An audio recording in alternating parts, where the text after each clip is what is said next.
Cher public, nous vous invitons à prendre place confortablement et à fermer la sonnerie de votre téléphone cellulaire. En cas d'incident, veuillez repérer les sorties de secours les plus près de vous. Bon divertissement. 1, 2, 1, 2.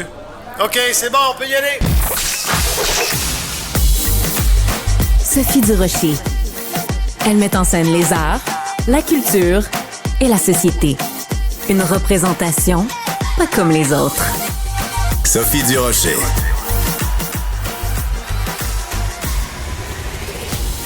Bonjour tout le monde, j'espère que vous allez bien. Bon vendredi. Mon premier invité aujourd'hui, on a deux choses en commun. On a tous les deux participé à Sortez-moi d'ici. Pas la même année, mais on a tous les deux participé à Sortez-moi d'ici. Et la deuxième chose qu'on a en commun, c'est qu'on est tous les deux d'excellents chefs. Quand on fait quelque chose à manger, les gens arrêtent pas de se pâmer. Not! Mais je vais te dire, Pas comme ma vrai, grand-mère pantoute, me bonjour, disait, John tu devrais Mike. t'ouvrir un restaurant. Fais pas ça. Non, mais moi, je suis pourrie en cuisine. Ah, pour vrai? Non, à part, tu peux demander à n'importe qui de mes amis, ils préfèrent quand je fais livrer que quand je prépare à manger moi-même. Bonjour, Jean-Michel Leblond. Comment ça va? Moi, ça va très bien. Écoute, je passe à travers ton livre de recettes et tu dis dans l'introduction de ton livre que toi, tu considères que les livres de recettes, quand ils sont bien faits, sont comme des œuvres d'art. Mm-hmm. Donc, je commence par un compliment. Ton livre est une œuvre d'art. Ah, wow. Ben, merci, ça fait vraiment plaisir. On a travaillé tellement fort. Mais c'est une œuvre d'art, mais aussi, ce que je dis, c'est je pense que c'est vraiment l'ADN d'un chef aussi, tu sais, qu'on transmet sur papier, on transmet des années d'expérience, des idées créatives, en anglais, on dit muscle memory, mais tu sais, il y a des recettes qui restent avec nous autres, qui se collent à notre personnalité de chef pendant des années. Tu sais, il y a des recettes que je serais jamais capable d'enlever de mes menus parce qu'ils font partie de moi, ils font partie de ma créativité. Donc, il y a plusieurs recettes signatures que je fais depuis les 15 dernières années qui se retrouvent là-dedans. Autant dans les cocktails que dans les plats. Ouais. C'est ça qui est le fun. Puis je le dis aussi, tu sais, je pense que ce tu racontes recueil-là... l'histoire à chaque fois des recettes. Il y a beaucoup d'histoires. Beaucoup d'histoires. Et moi, je trouve qu'on devrait tout de suite te remettre un prix pour l'originalité du titre. Le livre de recettes. Mesdames et messieurs, on applaudit John Mike. Wow. Parce que, quand même, merci excusez-moi, régie. le gars, il fait un livre de recettes et il appelle ça le livre de recettes. Non, mais c'est... Bravo! Tu comprends? Je veux dire, moi, oui. J'avais été combien à vous réunir? Combien de on a séances fait un focus de tempête group d'idées? on était, je pense, 75 autour de la table. Mais non, mais tu sais, je veux dire, c'était un clin d'œil au fait que... Les autres, s'il y en a d'autres qui vont suivre, ils vont être un petit peu plus nichés vers des thématiques. Mettons, on va dire poisson, fruits de mer. Là. Mais tu sais, celui-là, c'était vraiment un recueil très général. Puis tu sais, je veux dire, je fais tellement de différents trucs que le livre de recettes, pour moi, j'étais comme, ben là, ça fait du sens. Oui, tout à fait. Comme John Mike, c'est un brand. Le livre de recettes, c'est un produit, tu sais. Tu racontes beaucoup d'anecdotes. Beaucoup, Alfred a été chef dans le bois, etc. Tu as plein d'affaires. Et moi, à un moment donné, il y a un truc qui m'a vraiment fascinée. Vous allez beaucoup rigoler, surtout si vous avez dans votre entourage un étudiant au cégep. Alors, tu nous racontes, étudiant au cégep à Québec, je me suis retrouvée en appartement. Je trouvais excitant de pouvoir m'alimenter de façon quasi santé, différemment tous les jours, en accompagnant une vaste sélection de sardines et autres poissons fumés en boîte, de kimchi et d'un mélange d'algues épicées, le tout accompagné d'une boîte de craquelins. Cette diète m'a littéralement suivie jusqu'à ma graduation de l'école hôtelière. OK, il y a plein d'étudiants de cégep qui nous écoutent. Ils mangent du craft dinner. Ouais, toi, t'étais étudiant au cégep, c'était des algues épicées, du kimchi et des boîtes de sardines. C'est quand même drôle. Check. C'est ça, je mangeais du craft dinner une fois de temps en temps. Puis d'ailleurs, j'en mange plus là que jamais. Mais tu le pimpais, ton craft dinner? Toujours. Comment on fait pour pimper un craft dinner? Ben, premièrement, le craft dinner, je le mange jamais avant 2 h du matin. Fait que, tu sais, déjà là, rendu là, je pense que la créativité est assez souple. Parce que tu le manges quand t'as un petit peu... Ouais. Mais tu sais, je veux dire, j'ai de la misère à manger ça, moi, sobre, parce que, tu sais, je trouve que c'est un peu intense. C'est fluorescent. C'est fluorescent, puis tu sais, comme je pense que je suis capable de faire mieux.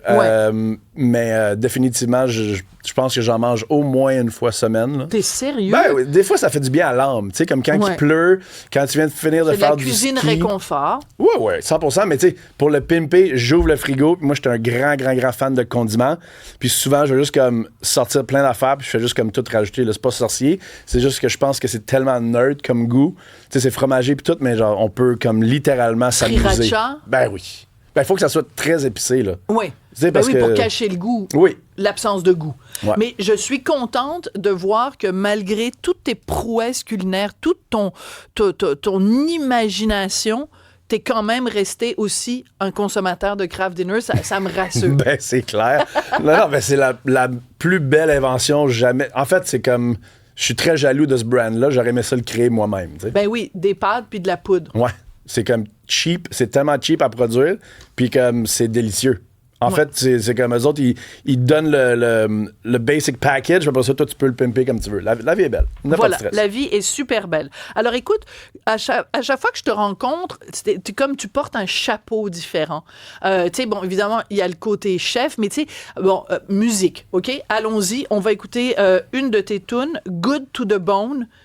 Donc, je veux dire, moi, je veux que tu me parles. C'est comme tu as 22 carrières en une personne. C'est complètement délirant.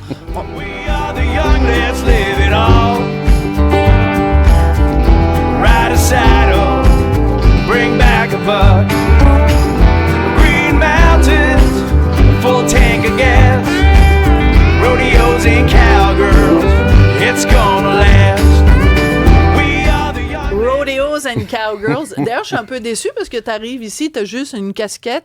Moi, je pensais que tu allais arriver avec, je sais pas, un chapeau, puis... Je comprends, j'arrive t'aurais du laissé ranch en plus. ton cheval devant la rue Frontenac. J'ai passé toute la semaine au ranch, mais là, j'étais en ville, donc tu sais, j'essaie de pas trop en faire. Mais j'ai les bottes, par exemple, regarde ça. Oh, wow! Est-ce qu'on peut les montrer à la caméra? Elles sont particulièrement belles. Ouais, sont un peu crottées, là. Ça sent un petit peu le fumier de cheval. Ben, en tout cas, le crottin. Ouais, mais regarde, sais-tu quoi? C'est les phéromones, ça, qui parlent. Hein? Entre toi et moi, c'est peut-être. vrai? Je sais pas. Ouais. Je sais pas. Ok. On s'excuse à ton chum, d'ailleurs. Ah non, mais pas dans ce sens-là, pas en tout. Ah mon Dieu, je suis d'une fidélité absolument exemplaire. Je te regarde même pas. T'es là, mais c'est comme je te voyais pas. Mais la musique, honnêtement, pour Ouais. revenir à ce que tu disais, Ouais. c'est quelque chose qui m'a toujours suivi dans toute ma vie. Je veux dire, j'ai commencé à faire de la musique quand j'avais 12-13 ans. Auteur, compositeur, interprète, autodidacte, très jeune. Tu sais, j'ai participé à plusieurs concours. Cégep en spectacle qu'on a gagné quelques fois, d'ailleurs. C'est peut-être là aussi que tu t'es déniaisé, dans le sens que tout à l'heure, ma collègue Stéphanie Villeneuve faisait des blagues en disant il faudrait mettre en bouteille, parmi les nombreux produits dérivés de Chef John Mike, mettre en bouteille ton énergie. Puis tu as fait une blague en disant au printemps, on sort ça. Tu as une énergie qui est hallucinante. Merci. Donc, c'est peut-être là que ça a commencé, où tu n'avais pas crainte de te présenter devant le public? Ah, c'est sûr. Mais j'ai fait beaucoup de théâtre, beaucoup de comédie musicale. J'étais un gars qui est très extraverti, donc j'avais besoin de canaliser cette énergie-là parce qu'en classe, ça allait vraiment pas. Tu sais, je me faisais littéralement toujours sortir des classes. C'est sérieux? Ouais, j'ai changé comme 4 fois d'école. Je me suis fait mettre à la porte de toutes les écoles anglophones à Québec, possibles et imaginables. Donc, à un moment donné...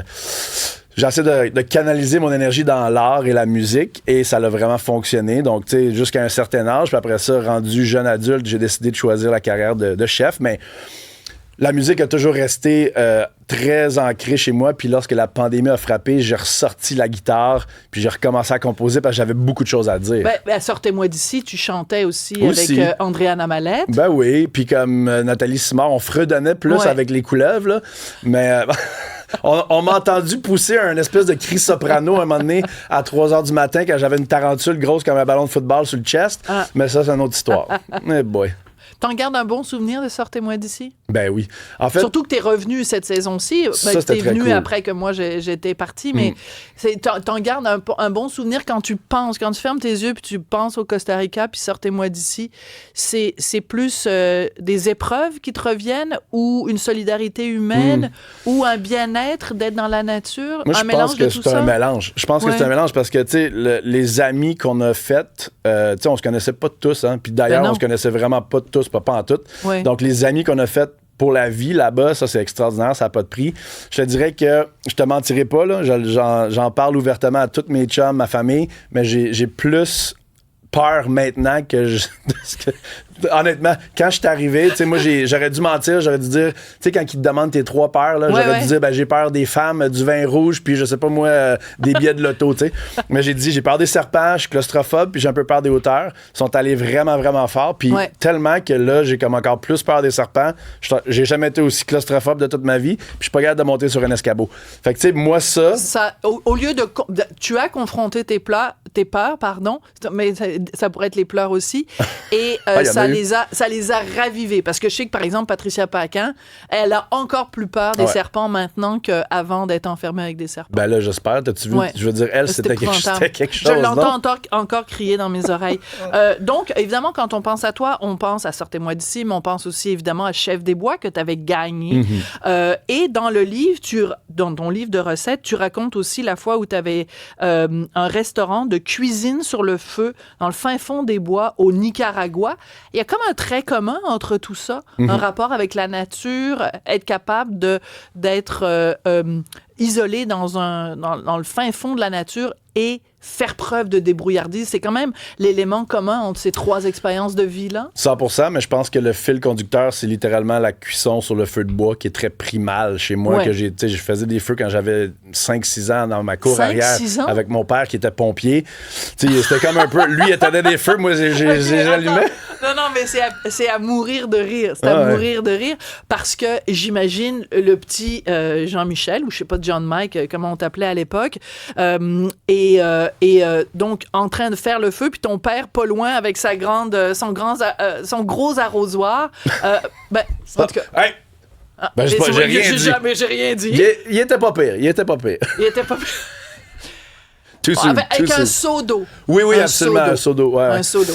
Mais on avait tous les deux, moi j'avais mon petit casque de pompier, lui il avait son vrai, puis tu sais, comme on jouait à... Non, mais ça Est-ce que tu as pensé à un moment donné on fait vraiment du coq à l'âne dans cette entrevue, mais moi j'adore ça, c'est l'énergie que je perçois de ta part, vu que je me dis, bon, suivons l'énergie de Jean-Michel. Mais est-ce que tu as pensé à un moment donné être pompier comme ton papa? Je pense que oui, quand j'étais très jeune. Puis après ça, non. Qu'est-ce qui s'est passé? J'ai toujours été trop dangereux? Non, j'ai toujours été très, très, très axé sur le monde de l'hôtellerie, la restauration. C'était vraiment ça qui me branchait depuis que j'étais très jeune. Fait que, tu sais, à un moment donné, là, j'ai juste commencé à focusser là-dessus. Moi, mon rêve, quand j'avais 13-14 ans, c'était d'être à la télé, d'avoir mon propre show de cuisine à la télé depuis que j'ai 12-13 ans. T'sais, fait que tout ce que j'ai fait depuis cet âge-là, ça a été pour finalement un jour faire ça. Puis cette année, je viens de cocher cette case-là dans mon bucket list. Donc, tu sais, c'est un autre rêve qui s'est exaucé. Donc, tu sais, c'est pour ça que je suis très fébrile cette année. On dirait que toutes les astres sont alignés. C'est extraordinaire. 2024, c'est une bonne année pour toi. Parlant justement de recettes sur le feu, on fait vraiment du coq à l'âne. Tu as une recette de caille avec des aubergines. Moi, je suis pourrie, là. Non, moi, quand je fais du poulet sur le barbecue, malgré moi, ça devient du poulet boucanier. Mais c'est pas prévu que ce soit du poulet boucanier. Je continue à dire, aujourd'hui, on sert encore du poulet boucanier. Non, mais c'est pas mangeable. C'est pas mangeable. Alors, c'est quoi ton secret? Il faut que je le retrouve, là, c'est vraiment pas loin. Du poulet, donc c'est des cailles mais l'idée, avec des aubergines ici. Avec des aubergines miso, exact. Fait que, tu sais, les cailles sont barbecue, mais l'idée dans le livre, tu sais, je pourrais parler de cette recette-là de long en large, mais tu sais, on peut acheter le livre puis comme le voir. Sûr. Mais la chose, le fil conducteur dans ce livre-là, c'est que je voulais qu'il soit la nouvelle Bible culinaire pour tous les Québécois qu'on met sur le bord de notre planche à découper. La Bible, c'est bon comme Joanne Benoît à une certaine exact. époque. C'est pour tout le monde. Honnêtement, c'est un livre qui est pour les débutants, les intermédiaires et les avancés. Ils vont trouver les trucs vraiment faciles, mais c'est truffé de recettes classiques, mais comme avec une twist qui m'appartient. Mais en même temps, je voulais pas que ça soit trop complexe, trop compliqué. Fait que tu sais, c'est littéralement... Je pense que ça donne des ailes, puis ça... Toi, ça va vraiment t'inspirer, mais tout en étant très en confiance. Puis si jamais il y a quoi que ce soit, tu m'appelles, mais il devrait pas avoir quoi... Tu sais, je veux dire, il y a plein de trucs, là. En fait, c'est même... Je vais même pousser la donne... C'est fail-proof, c'est fail-proof. Dans les notes, là, j'ai même mis des... Je me permets d'utiliser des mots anglais parce que toi, tu as été élevé en anglais. Je suis très bilingue. Très trilingue, oui. Parce que tu nous as dit que tu es allé à l'école en anglais à Québec. Il ne devait pas y en avoir beaucoup d'écoles anglophones à Québec? En fait, il n'y en avait pas beaucoup. À un moment donné, il n'y en avait plus. Parce que, tu sais, que je t'ai dit tantôt qu'il me sortait... J'ai été mis à la porte de toutes les écoles possibles, imaginables. Il y en avait 4, donc 2 au primaire, 2 au secondaire. Et tu les as toutes faites, puis Toutes après... faites. À un moment donné, il a fallu que j'aille dans une polyvalente francophone en secondaire 3.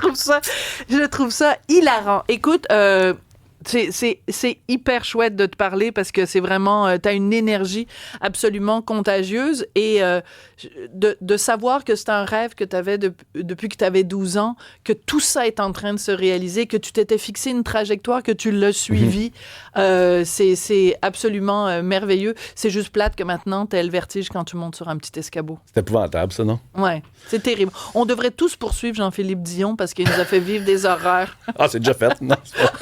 C'est déjà fait. Est-ce que tu as des conseils pour ceux qui... Je pense que on le sait pas trop quand est-ce qu'ils sont en tournage, mais ça ressemble comme novembre, décembre. Je pense que c'est comme en ce moment. Donc, c'est trop tard pour leur donner des conseils. On peut donner des conseils à la prochaine cohorte qui nous écoute en ce moment. Qui serait la 4e en ce moment. Moi, j'ai envie de dire, mentez sur les affaires que vous avez peur dès le débur, puis ça va bien aller. Il n'y a aucun problème. Faites pas comme moi. C'est un bon conseil, ça, non? En effet, c'est un très, très bon conseil. Jean-Michel, c'est vraiment un plaisir de te parler. Pareillement. Félicitations pour l'ensemble de ton œuvre. Puis, écoute, la prochaine fois, viens donc nous voir à cheval. Comme ça, on pourrait faire un stunt là, devant... Avec plaisir. Devant Cube. Je vais t'attraper au lasso. Non, peut-être pas. Moi, non. On pousse la game aujourd'hui, hein? Non, mais c'est parce que moi, là, j'ai peur des chiens. OK. J'ai peur des chevaux. Mon chum est allergique aux chevaux, il est allergique aux chiens. Enfin, je veux dire, non, une écurie, c'est à peu près le pire endroit pour moi où aller. Je vais vous amener des poissons rouges, OK? Des koi fish. Amène-nous des cailles grillées avec des aubergines. Ça serait pas pire, ça. Là, on va t'aimer. Tu sais qu'à chaque fois qu'il y a quelqu'un que je reçois pour un livre de recettes, en général, il m'apporte un petit quelque chose à manger. Dans ton cas, tu l'as pas fait. Fait que je pense que c'est la dernière fois qu'on t'invite. Merci beaucoup, Jean-Michel Leblanc. Merci, je t'aime.